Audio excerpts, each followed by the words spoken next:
마태복음 4장 4절의 말씀입니다.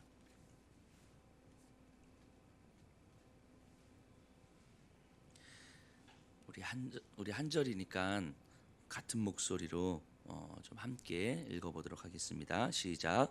예수께서 대답하여 이르시되 기록되었으되 사람이 떡으로만 살 것이 아니요 하나님의 입으로부터 나오는 모든 말씀으로 살 것이라 하였느니라 하시니. 아멘. 예, 오늘 우리 또 고난주간 특별 새벽 기도의 두 번째 날인데요. 어제 우리가 유혹과 시험에 든다는 것에 대한 이야기를 했습니다. 그러면서 마지막에 제가 네 가지를 이야기를 했는데요. 유혹이, 내가 맞닥뜨리고 있는 유혹이 사단의 전략임을 분별할 수 있는 영적 예민함이 필요하다고 이야기를 했고요.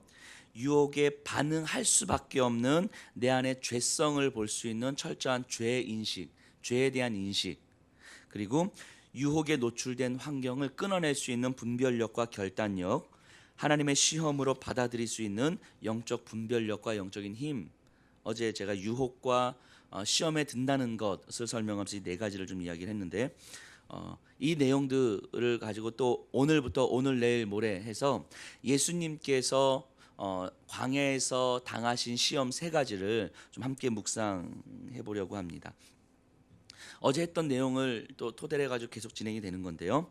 우리 일단은 4장 1절에 한번 볼게요.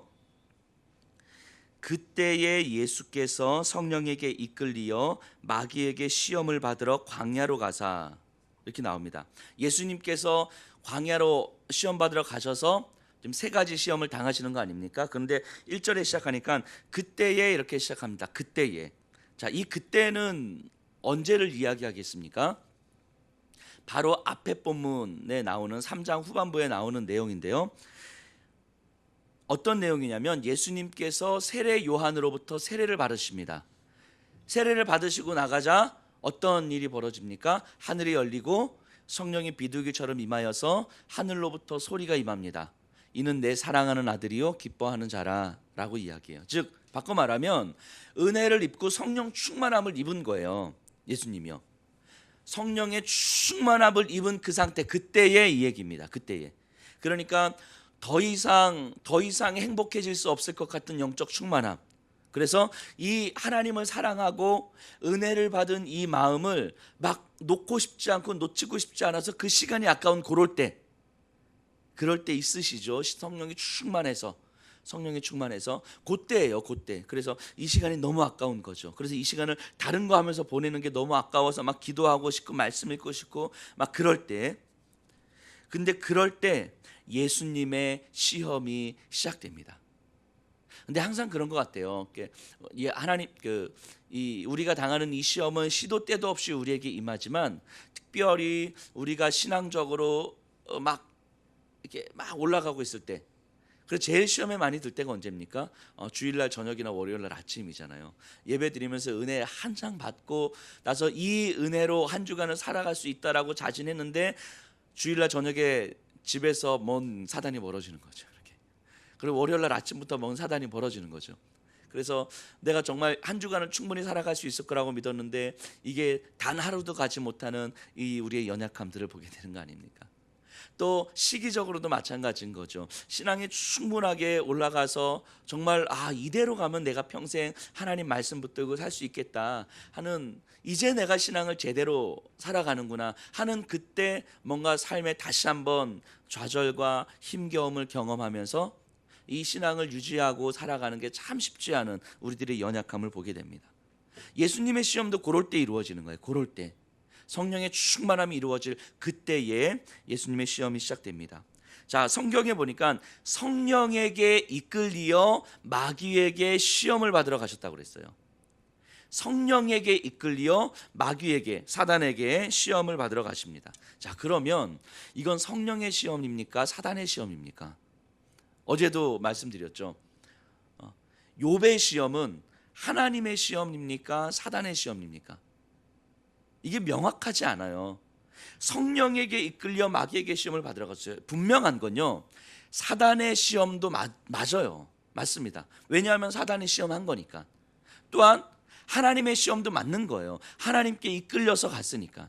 그러니까 똑같은 상황이지만 이것은 하나님의 시험이기도 하고 사단의 시험이기도 한 거예요. 그러니까 우리가 어떤 영적 분별력을 가지고 어떻게 바라보느냐에 따라서 이 시험은 사단의 시험으로 끝날 수도 있고 또 나를 그리스도 되게 하기 위한 하나님의 시험이 될 수도 있는 거죠. 자, 예수님께서 어쨌든 마귀의 시험을 받으러 광야로 가십니다. 이제 생각해 볼 것은요, 이 광야라는 공간은요 사단에게 가장 유리한 공간이죠. 광야라는 공간은 외롭고 불안하고 어떤 삶의 안전장치도 갖지 못한 공간, 그래서 무엇을 가지고 유혹해도 다 넘어올 수밖에 없는 공간이에요. 외롭기 때문에 친구로 유혹해도 넘어오는 거고, 먹을 것이 없기 때문에 먹을 것으로 유혹해도 넘어오는 거고, 덥고 춥고 밤에는 춥기 때문에 따뜻한 집으로 유혹해도 넘어오는 거고, 그리고 항상 불안하기 때문에 강한 힘으로 유혹해도 넘어올 수밖에 없는 공간이 바로 광야죠. 광야. 즉 광야는 사단에게 가장 유리한 공간, 즉 사단에게 나아바리죠. 사단에게 가장 유리한 공간. 그러니까 사단이 자기 마음대로 뭘 던져도 걸릴 수밖에 없는 곳이 바로 광야예요. 그래서 사단은요 이렇듯 매우 치밀하게 그리고 모든 유혹에 노출될 수밖에 없도록 환경들을 이렇게 조성해 가죠. 우리에게도 분명히 마찬가지예요. 우리가 우연히 살아가는 이런 삶과 환경들도 우리가 유혹에 빠질 수 없도록 사단은 우리의 환경들을 끊임없이 노출시켜 가죠. 끊임없이. 돈이 필요한 상황은 지금만 있는 게 아니라 생각해 보면 이제까지 없었던 적은 없어요. 돈이 필요한 상황은 앞으로도 우리의 삶에 항상 있습니다. 하나님, 내가 지금 이 시간만 좀 넘어가면요 라고 말씀하시지만 실제로 이 지금 이 상황만 넘어가면요 라고 하는 돈이 필요한 상황은 우리의 삶에 항상 있는 거죠. 사단은 우리에게 항상 우리가 유혹에 노출되어질 수밖에 없는 상황을 항상 만들어 놓죠. 항상. 외롭기 때문에 사람을 의지하게 만드는 감정은 수시로 우리에게 들어옵니다. 지금만 외로운 것이 아니고 항상 그러했어요. 항상.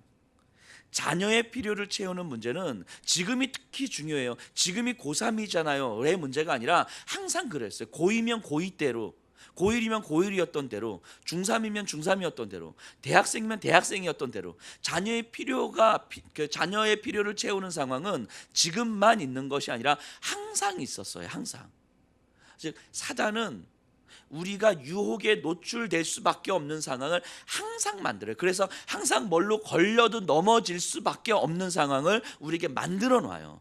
단지 우리가 지금이 가장 힘들다고 느낄 뿐인 것이지 가장 힘들어야 하는 순간이 매일이었다고요.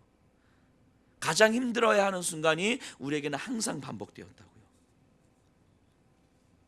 이게 사단이 우리에게 끊임없이 환경을 조성해가는 방식이죠. 그래서 우리가 그런 거 많이 느끼지 않습니까? 내 눈앞에 있는 정말 이 사람만 아니면 내가 행복할 것 같은데, 이 사람만 넘어서면 될 것 같은데 하고 시간이 지나면 이 사람보다 더한 사람을 반드시 만나게 되는 거죠. 반드시. 그래서 항상 최악의 사람이 나타나는 거고 항상 최악의 상황이 나타나는 거고, 뉴스에 보면은 어느 순간부터 참 매년 여름마다 들렸던 뉴스들이 있어요. 올해가 최악의 더위입니다. 2016년이 최악의 더위였어요. 근데 2017년이 더하면 2017년이 최악의 더위인 거예요. 근데 제 기억에 보면 매년 그런 이야기가 나왔던 것 같아요. 매년 최악이죠. 사단은 우리에게 끊임없이 환경을 이렇게 조성해 가는 거예요. 단지 우리로 하여금 지금이 가장 힘들고 가장 어렵고 가장 내가 유혹에 노출될 수밖에 없는 상황이라는 것을 끊임없이 각인시킨다는 것뿐인 거죠. 어쨌든 사단은 항상 자신에게 가장 유리한 상황을 만들어 갑니다. 사단에게 유리한 상황이라는 게 뭐예요? 내가 모든 유혹에 노출되어지고 그 유혹에 반응할 수밖에 없도록 만들어가는 상황인 거죠. 이게 사단에게 가장 유리한 상황이죠. 2절 보세요. 4장 2절. 40일을 밤낮으로 금식하신 후에 줄이신지라.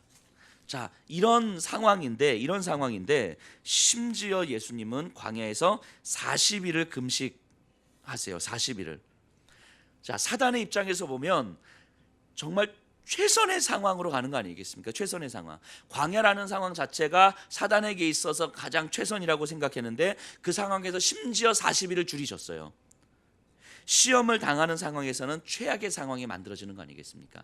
안 그래도 먹을 것으로 유혹하면 바로 넘어올 수밖에 없는 상황인데 40일을 금식하셨으니, 그리고 심지어 줄이신지라, 그러니까 뭐 극단적 배고픔을 경험하고 있는 상황 아닙니까? 예수님도 인간이기 때문에 인간이 경험할 수 있는 최악의 상황으로 가고 있는 거죠. 이제 이런 생각을 해봅니다. 예수님이 40일을 작정하셨는지는 모르겠지만 예수님은 이 사단에게 가장 유리한 공간인 광야의 한가운데에서 자신의 모든 것을 노출시키고 심지어 40일을 금식하심으로 사단이 마음대로 휘두를 수 있는 모든 준비를 마치신 거예요. 자신을 던져내신 거죠. 40일 금식까지 하시면서.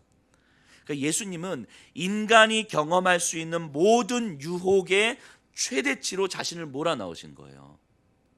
예수님의 모습이 이해되십니까? 인간이 경험할 수 있는 모든 유혹의 최대치로, 사단이 인간을 유혹할 수 있는 그 유혹의 최대치로 자신을 몰아넣고 있는 거죠. 그래서 어느 누구도 예수님보다 더한 사단의 유혹에 설 수 없을 만큼 예수님은 자신을 몰아세운 거예요. 그러니까 오늘 우리가 유혹 앞에서 이것이 사단의 유혹인지를 분별할 수 있는 이 영적 예민함을 우리가 갖춘다면, 그러니까 내가 지금이 최악의 상황인 것 같아요. 내가 지금 힘듭니다. 내가 돈 때문에, 가정에서 자녀들 때문에, 내가 뭐 사람들 때문에, 건강 때문에 등등등 어떠한 이유로도 내가 가장 힘들어요. 내가 정말 무너질 것 같아요 라고 하는 이 상황이, 사단이 나에게 주는 고도의 전략이구나, 나로 하여금 넘어뜨리게 만드는 사단의 전략이구나 라고 우리가 분별할 수 있는 영적 예민함을 갖춘다면 우리 주님께서 이미 이런 사단의 유혹, 내가 경험하는 이 사단의 유혹, 전략적 유혹보다 더 큰 유혹 앞에 이미 서셨다는 것을 우리는 기억하면 되는 거예요. 우리 주 예수 그리스도께서 이미 이것보다 더 큰 유혹 앞에 서셨다는 것을 기억하면 됩니다. 그래서 예수님께서 사단의 유혹 앞에서 어떻게 시험에 빠지지 않고 넉넉히 이기셨는지를 우리가 깊이 묵상한다면 우리도 예수 그리스도를 힘입어서 넉넉히 이기는 것입니다. 그래서 예수님께서 어떻게 이기셨는지를 보면 되는 거예요. 예수님은 사단을 보면서 사단의 최대치를 하게 하시고, 그리고 사단의 한계를 명확하게 보여주시면서 말씀으로 승부를 거시거든요. 3절 보세요. 사단이 이렇게 이야기합니다.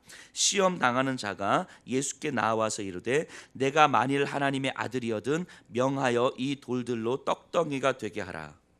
자, 사단은요 어쨌든 예수님을 유혹하는 장면에서 이 미묘한 틈을 놓치지 않습니다. 예수님을 지금 호시탐탐 계속 노리고 있는 거예요. 금식 후에 줄이실 때에, 배고프실 때에, 극단적 배고픔의 현상에 힘겨워했을 때, 그래서 눈에 보이는 모든 것이 다 먹을 것으로 보여질 때에, 그 금식 해보셨죠? 저는 금식 잘 안 하는데 예전에 제가 월요일 아침부터 토요일 저녁까지 일주일을 풀로 아침 점심 저녁 해서 월요일 아침부터 토요일 저녁까지 풀로 금식한 적이 있어요. 좀 시골에 있는 동네에서 길가에서 꼬불꼬불 해가지고 한 200m 정도 들어가는 작은 교회였었는데, 거기서 이제 조그만 방 하나 빌려가지고 이제 금식을 한 거예요. 그냥 말씀을 피면서. 근데 200m 떨어져 있는, 꼬불꼬불 길로 200m니까 훨씬 더 먼 거리겠죠. 그런데 떨어져 있는 길가에 호떡 파는 포장마차가 있었거든요. 호떡 파는 포장마차가. 근데 엄청 멀잖아요. 근데 놀라운 건요, 금식하고 수요일 날 오전쯤 되니까요 호떡 냄새가 나요. 이게 냄새, 이거 제 환상이겠지만 이게 이 꿀호떡인지 야채호떡인지 분간이 돼요, 냄새로. 이 수요일 날 오전쯤 되니까 이 기도하고 이제 말씀을 묵상하고 있는데 이제 이거는 설탕 호떡인데 그러면서 그 순간 제가 무슨 생각했게요? 금식 끝나자마자 내가 저 호떡을 먹으리라. 아니 한 3일 이렇게 금식을 하는데도 그 200m 떨어지는 호떡 냄새가 나더라니까요. 그러니까 눈앞에 뭐라도 있으면요 그냥 먹게 되는 거예요. 정말 이 육신적 배고픔 줄임이라는 게 사람을 초인적 힘을 만들어내더라고요. 초인적 힘을. 자, 예수님도 완전한 사람이셨잖아요. 그러니까 이 40일 줄이신 다음에 이 극단적 배고픔의 현상은 아마 뭐 말로 설명할 수 없을 정도의 그 힘겨움이었을 거예요. 근데 그 순간을 잽싸게 파고 들어가지고 사단이 이렇게 유혹을 하는 거예요. 마치 저에게 이렇게 유혹하는 거죠. 수요일, 근데 금식, 그게 일주일 금식해 보면요, 목요일이 넘어가면, 목요일 아침만 넘어가면요 괜찮습니다. 저는 그래요. 수요일하고 목요일 넘어갈 때가 제일 힘들지, 목요일 아침이 딱 넘어가면요 뭐 토요일까지 가는 거는 어렵지 않은 것 같아요. 금식할 때, 요 수요일 목요일이 고비인데, 요때 사단이 속 들어와서 너에게 호떡 그냥 줄게, 이렇게 얘기해요. 그냥 줄게. 그리고 그냥 몰래 하나 먹고 물로 입 헹가지고 하고 하나님의 잠깐 회개하고 다시 기도 시작하면 되지 라고 만약에 사단이 제 마음에 속삭인다면, 진짜 그것도 공짜로 준다고 그러면 하나 살짝 먹을까, 아니 한 입만 베먹을까, 뭐 이런 마음 들지 않았겠어요? 사단이 예수님에게 쏙 들어가서 이거예요. 예수님 보고, 야, 네가 하나님의 아들이거든. 이 말은 무슨 말입니까? 당신 하나님의 아들 맞잖아. 자, 하나님의 아들 맞잖아. 이 말은 무슨 말입니까? 초월적 능력을 가지고 있잖아. 이 얘기죠. 당신에게는 신비한 힘이 있잖아. 이 광야에서 이렇게 흩어져 있는 돌들을 바라보면서 이 돌로 떡이 되게 해라. 이거는 예수님한테 거절할 수 없는 유혹이죠. 거절할 수 없는 유혹. 40일을 줄이신 예수님한테 당신 이걸로 떡 만들 수 있잖아. 떡 만들어서 지금 배고파 죽을 것 같잖아. 이거 그냥 한 덩이 먹어봐봐. 당신 하나님의 아들 맞잖아. 할 수 있잖아. 라고 지금 사단은 이야기하고 있는 거죠. 예수님 입장에서 보면은 거절할 이유가 없는 유혹이에요. 거절할 이유가 없는. 그것도 나쁜 것도 아니잖아요. 이 사단은요 모든 환경과 타이밍을 조절해요. 매우 치밀하게 거절할 수 없을 정도로 파고 들어옵니다. 전략적이에요. 이 정도 되면요 반응하지 않을 수가 없어요. 우리의 삶에서도 이런 타이밍에 사단이 딱 들어오면요, 그렇다고 이것이 나쁜 것도 아니잖아요. 돌을 떡으로 만들어서 그 배고픔을 면하라고 하는 게 그게 뭐가 나쁜 얘기예요? 어찌 보면 그렇게 당연할 수도 있는 거죠. 그러니까 이 정도 상황이 되면 적절한 환경과 적절한 타이밍과 정당한 이유들이 우리에게 딱 들어오면 이 반응하지 않을 수가 없어요. 이것이 나쁜 거야, 사단의 유혹이야 라고 생각하지 않을 정도의 일상적 평범함으로 우리가 선택할 수 있는 거기 때문에 이건 반응하지 않을 수 없는 매우 치명적인 사단의 전략인 거죠. 근데 이거를 조금만 더 깊이 생각해 보면 이 사단의 첫 번째 유혹, 예수님을 향한 첫 번째 유혹의 의미가 무엇인지 한번 다시 생각해 볼 필요가 있을 것 같아요. 사단의 유혹을 좀 풀어서 이해를 해보면 예수님을 향해서 이렇게 이야기하는 거죠. 예수 봐라, 너의 눈앞에 펼쳐진 지금 현실을 봐라. 현실을. 지금 너에게 가장 필요한 게 뭔지 한번 생각해 봐라. 너에게 가장 필요한 게 뭔지. 지금 배고파 죽을 것 같은 상황인데 그럼 우선 밥을 먹어야지. 네가 지금 네 상황 속에서 무엇이 옳고 그른지와 상관없이 그냥 네 눈앞에 펼쳐진 상황 속에서 너에게 뭐가 가장 필요한지 한번 생각해 봐. 지금 배고파 죽을 지경 아니야. 그럼 우선 밥을 먹어야 되잖아. 근데 너에게는 돌을 떡으로 만들 능력이 있으니 그 능력 하나님이 너에게 주신 건데 떡으로 만들어서 허기를 채워봐라. 이 얘기를 지금 하고 있는 거죠. 나에게 있는 능력을 지금 나의 현실적 필요를 채우는 데 사용하라고 이야기하는 거예요. 하나님께서 너에게 주신 능력은 지금 눈앞에 펼쳐진 현실을 채우는 데 사용하면 되는 거라고 이렇게 이야기하는 거예요. 근데 이게 그렇게 또 나쁜 것 같지 않거든요. 하나님 나에게 주신 능력을, 재능을 내 현실의 필요를 채우는 데 사용하는 것, 그게 뭐가 나쁘겠습니까? 사단의 유혹은 그렇게 나빠 보이지 않습니다. 너무도 당연한 이야기 같아요. 하지만 다시 한 번 더 생각해 보면요, 매우 미묘하지만 또 매우 무섭습니다. 나의 현실적 필요를 채우는 것이 지금 당장 급한 것 같지만 아까도 말씀드렸던 것처럼 이 현실적 필요는 항상 있다는 게 문제예요. 항상 있다는 게. 그러니까 사단의 유혹의 핵심은 뭐냐면 현실적 필요를 채우는 것이 가장 중요한 거 아니야 라고 하는 삶을 평생 살아가도록 하는 거예요. 평생 살아가도록. 하나님께서 너에게 주시는 재능을 어떻게 쓸 거야? 너의 눈앞에 펼쳐진 상황을 봐. 현실에서 지금 너에게 가장 필요한 게 뭐야? 일단은 그건 먼저 채워야 될 거 아니야. 먼저 네가 밥을 먼저 먹어야 될 거 아니야 라고 이야기하면서 밥을 먹게 하는데, 문제는 뭐냐면 그것이 지금의 문제가 아니라 우리 평생에 우리의 현실적 필요는 항상 있더라는 거죠. 나빠 보이지 않는 유혹이지만 내 현실적 필요를 채우는 것에 중심이 된 삶을 평생 살아가도록 하는 거죠. 그러니까 열심히 최선을 다해서 돈을 벌어서 우리의 가족의 생계를 책임지는 것이 나쁜 거 아니에요. 나쁜 거 아닙니다. 하지만 문제는 뭐냐면 내가 최선을 다해서 열심히 일해서 가족의 생계를 책임지다 보니까 평생 이렇게 살다가 맞춰야 된다는 게 문제인 거예요. 이것이 내 삶의 전부가 된다는 게 문제인 거예요. 내가 열심히 일을 해서 우리 자녀들을 잘 양육하는 것, 좋은 공부를 시키고 좋은 대학을 보내고 좋은 데 취업시키는 것, 이건 나쁜 거 아니에요. 하지만 문제는 뭐냐면 이것이 전부인 것처럼 이제 살아가야 된다는 게 문제인 거예요. 이게 오늘 하루의 문제이고 지금 이 순간의 문제가 아니라 이제까지도 그랬지만 앞으로도 계속 그러할 거다라는 거죠. 네가 하나님의 아들이거든 이 돌을 들어서 떡덩이가 되게 하라. 이것은 그 삶의 우선순위에 대한 이야기를 하고 있는 거죠. 나빠 보이지 않는 사단의 유혹이 사실은 너의 현실적 필요를 채우는 것, 이것이 우리의 평생의 삶에 있을 것이기 때문인 거예요. 그러니까 지금 내가 배고픔을 경험하지만 시간이 지나면 또 배고프게 되어 있는 것이고, 이 배고픔을 면하기 위해서 또 돌을 떡덩이로 만들어야 되는 것이고, 그래서 됐다 싶지만 또 어느 순간 배고픈 것이고 또 돌을 떡덩이로 만들어야 되는 거예요. 이 삶을 계속 살아가야 되는 거죠. 그럼 하나님께서 나에게 주시는 재능은 내 배고픔을 면하는 데 사용되다가 끝나버리는 거예요. 이게 사단의 유혹이죠. 사단의 유혹. 그래서 결국 그 삶은 어떤 삶입니까? 내 삶은 나의 배고픔을 면하기 위한 삶이 되어버리는 거예요. 나 자신을 위한 삶이 되어버리는 거예요. 주일날 제가 창조 이야기 할 때에 말씀드렸던 것 같아요. 하나님께서 인간에게 허락한 저주가 무엇입니까? 인간에게 허락한 저주는 나 자신을 위한 삶을 살게 된 것, 이것이 하나님의 저주죠. 저주. 에덴 동산에서 인간은 하나님을 위한 삶이었고 하나님의 말씀을 이루는 삶이었어요. 그래서 흙으로 지으시고 하나님의 숨을 불어넣으셨죠. 근데 타락한 인간은 하나님의 숨이 빼앗기고 흙만 남은 상태였어요. 그래서 하나님이 뭐라고 말씀하십니까? 너는 흙이니 흙으로 돌아갈지니라. 너는 흙을 섬기는 자가 될지니라. 이렇게 말씀하신 거예요. 흙을 섬기는 자, 내가 나 자신을 섬기는 자, 내 생존을 위해서 살아가는 삶. 내 삶의 이유가 내 생존이 되는 것이고 내 삶의 목적이 내 생존이 되는 거예요. 내 생존을 위해서라면 다른 어떤 것도 할 수 있는 거죠. 내 삶에서 가장 중요한 삶의 이유가 내 생존이 돼버리는 거죠. 이게 인간을 향한 하나님의 저주였단 말이죠.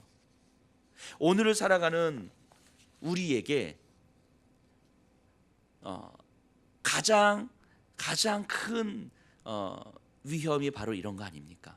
내 생존을 위한 삶이 되어버리는 것, 내가 나를 위한 삶이 되어버리는 것, 나를 창조하신 하나님의 창조의 이유를 생각하지 못하고, 그래서 내가 하나님을 향해서 내 삶을 어떻게 던질 것인지를 고민하지 못하고 내 생존이 가장 중요한 삶의 이유가 되고, 그리고 나머지 삶의 여력에서 하나님을 위해서 조금 봉사도 하고 뭐 이것저것 하는 거죠. 하지만 내 생존의 위협이 되어지면 이제는 뭐 하나님이고 뭐고 없고 뭐 봉사고 뭐고 없고 말씀이 뭐고 없고 예배고 뭐고 없는 거죠. 내 생존의 위협이 들어와 버리면. 이게 사단의 유혹이죠. 예수님을 향하여서 가장 첫 번째로 했던 사단의 유혹이에요. 그러니까 아주 단적으로 유치하게 이야기하면 지금 우리가 이렇게 편안하게 신앙생활하고 그냥 교회 나올 수 있는 이유는 아직까지는 내 생존의 위협이 될 만한 상황이 맞닥뜨리지 않기 때문일 수도 있다라고 하는 것이 사단의 유혹일 수 있다는 거예요. 생존의 위협이 우리에게 확 몰아치면 이제는 뭐 예배고 뭐가 없는 거죠. 뭐 말씀이고 뭐가 없는 거죠. 이게 예수님을 향한 사단의 가장 첫 번째 유혹이었어요. 우리의 삶을 한번 좀 돌아봤으면 좋겠습니다. 오늘날 우리가 살아가는 가장 흔힘은 어쨌든 죽음에 대한 두려움 아닙니까? 죽음에 대한 두려움. 우리가 열심히 일하고 있는 이유는 내일 어떻게 될지 모르는 두려움 때문에 오늘 열심히 일하는 거 아닙니까?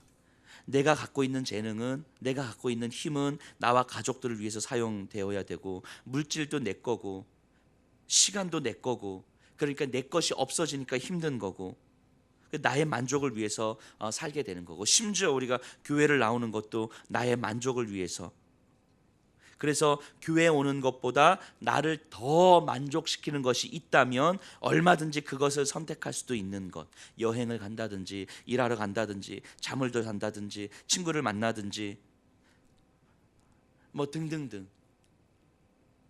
나를 더 만족시키는 것이 있다면 얼마든지 그것을 선택할 수 있는 삶. 이것이 사단이 예수님에게 주는 첫 번째 유혹이죠.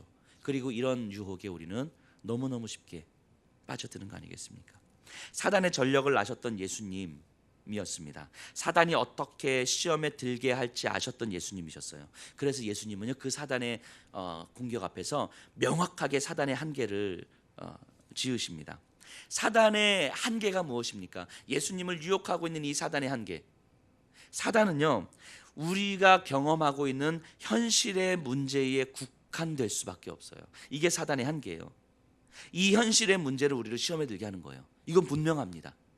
예수님은요, 사단이 끊임없이 유혹의 그 최대치로 자신을 몰아넣고 사단의 유혹 앞에 자신을 노출시키지만, 사실은 이 유혹이라는 것은 내가 경험하는 현실에 국한될 수밖에 없다는 것을 예수님은 분명히 아셨어요. 그렇기 때문에 예수님은요, 이 현실의 문제, 내가 눈앞에 경험하는 현실의 문제를 넘어서는 가치를, 믿음을 내가 가질 수 있다면, 내 눈앞에 펼쳐진 상황을, 현실을 넘어서는, 현실적 가치를 넘어서는 가치와 믿음을 내가 가질 수 있다면 사단은 속수무책일 수밖에 없다는 것을 확신하셨던 거예요. 우리를 유혹하고 있는, 그래서 끊임없이 우리의 마음을 뒤흔들고 있는 사단의 한계는 명확합니다. 현실의 문제에 국한되는 거예요. 현실의 문제. 그래서 이 현실의 문제에 매우 치밀하게 우리를 이제 들어오는 거죠. 그런데 우리가 현실의 문제 앞에서 이렇게 해야 되나 저렇게 해야 되나의 문제가 아니라 현실의 문제를 넘어서는 가치, 죽음을 넘어서는 가치, 믿음을 우리 안에 완전히 소유할 수 있다면, 그래서 우리가 죽음도 넘어설 수 있는 믿음을 가질 수 있다면 사단은 우리 앞에서 속수무책일 수밖에 없다는 걸 예수님은 확신하신 거예요. 확신하신 거예요. 어제 제가 잠깐 말씀드렸습니다. 뭐 사단이 막 공격하는 것 같고 우리가 힘겨울 때 사단아 물러갈지어다, 이렇게 기도한다고 해서 사단이 안 물러가죠. 사단이 바보입니까? 그래서 사도행전에서 그렇게 사도 바울 흉내 내다가 오히려 귀신 들린 스기와의 아들들을 기억하십니까? 괜히 사도 바울 흉내 내면서 귀신은 물러갈지어다 해가지고 나는 예수도 알고 바울도 알거니와 너는 누구냐 하면서 오히려 잡아먹히는, 그래가지고 사단이 물러가지 않아요. 그런 흉내 내지 마세요. 자, 사단은요 우리에게 그냥 덤벼드는 게 아니에요. 매우 치밀하게, 매우 전략적으로 우리로 하여금 시험에 빠질 수밖에 없도록 모든 상황과 환경과 타이밍을 조성해서 우리에게 접근하는 거예요. 그럼 우리가 그 사단에 대응할 때는 어떤 방식으로 대응해야 되는 거냐면, 이 사단의 전략과 이 사단의 접근 방식들을 우리가 볼 수 있는 영적 분별력을 가지고 있어야 되는 거예요. 영적 분별력을. 그리고 이 현실적 문제를 바라보면서 끊임없이 나를 유혹하는 사단 앞에서 사단의 한계를 명확하게 볼 수 있어야 되는 거예요. 사단아, 네가 나를 죽이려고 덤벼드는데, 나를 무너뜨리려고 덤벼드는데 결국 너는 현실의 문제 아니냐, 네가 할 수 있는 최대치는 결국 죽음 아니냐, 죽음. 근데 나에게는 죽음을 넘어서는 부활하신, 사망 권세를 이기신 예수 그리스도의 생명이 내 안에 있어서 죽음이 두렵긴 하지만 죽음이 전부인 것처럼 살지 않아 라고 우리가 영적 분별력 가지고 바라볼 때에 사단의 유혹이 이제 보이기 시작하는 거예요. 그것을 볼 수 있다면, 그 영적 예민함을 가지고 볼 수 있다면, 그리고 사단의 한계를 명확하게 바라볼 수 있다면, 그때 비로소 이야기하는 거예요. 나사렛 예수 그리스도의 이름으로 명하노니 사단아 물러갈지어다. 이 말의 의미는 뭐냐면, 나에게는 죽음이 두렵긴 하지만 죽음을 이기신 그리스도의 권세가 나에게는 있어. 내가 죽음이 전부인 것처럼 살지 않아. 그러니 사단아, 나를 무너뜨리려고 하는 너의 치밀한 유혹에 내가 더 이상 걸려 넘어지지 않아. 이 영적 분별력과 영적 힘이 있는 거죠. 부활하신 예수 그리스도의 능력을 의지할 수 있는 영적 예민함이 있는 거죠. 그때 비로소 우리는 이야기할 수 있는 거예요. 나사렛 예수 그리스도의 이름으로 명하노니 사단은 물러갈지어다. 이게 그냥 외치는 이야기가 아니라고요. 예수님이 어떻게 말씀하십니까? 4절이에요. 예수께서 대답하여 이르시되 기록되었으되 사람이 떡으로만 살 것이 아니요 하나님의 입으로부터 나오는 모든 말씀으로 살 것이니라 하였느니라 하시니, 이 말을 단순하게 이해해서 떡이냐 말씀이냐, 이렇게 A냐 B냐 이런 문제가 아니에요.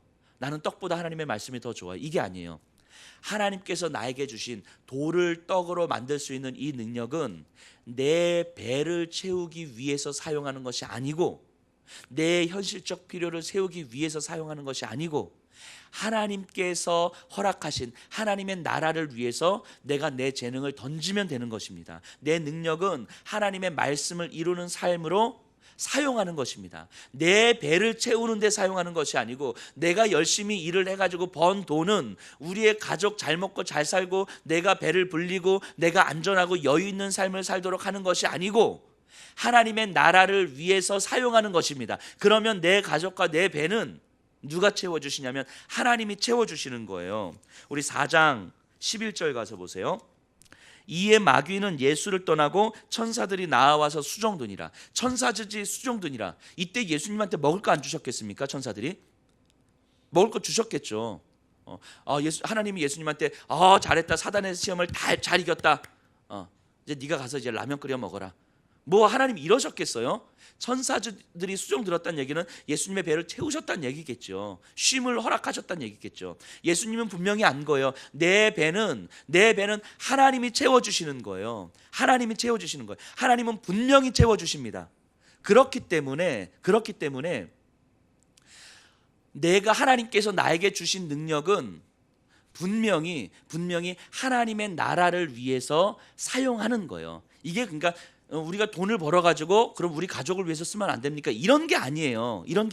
내가 먹기도 하고 우리 가족, 우리 자녀들을 맛있는 거 먹여야죠. 좋은 거 먹여야죠. 하지만 더 중요한 건 뭐냐면, 하나님께서 나에게 건강을 허락하신 이유는 내가 잘 먹고 잘 살기 위해서가 아니라 나를 지으신 창조주 하나님의 목적을 이루는 데 사용하라는 거예요. 그러면 내 남은 삶의 건강을 하나님께서 책임져 주시겠다고 말씀하시는 거예요. 하나님께서 나에게 허락하신 물질은 이 나를 창조하신 하나님의 창조의 목적에 합당하게 내가 사용할 수 있을 때 내 삶과 나의 배고픔은 하나님께서 채워주시겠다고 말씀하시는 거예요. 즉 목적에 대한 분명성을 이야기하고 있는 거죠. 좀 더 나아가면 내 삶, 여한옥이라고 하는 내 삶의 목적이 무엇이냐면, 내가 이 땅에서 얼마나 잘 먹고 잘 살고 편안하게 잘 살아가느냐의 문제가 아니라 하나님의 창조 목적을 위하여서 내가 어떻게 사용되느냐의 문제인 거죠.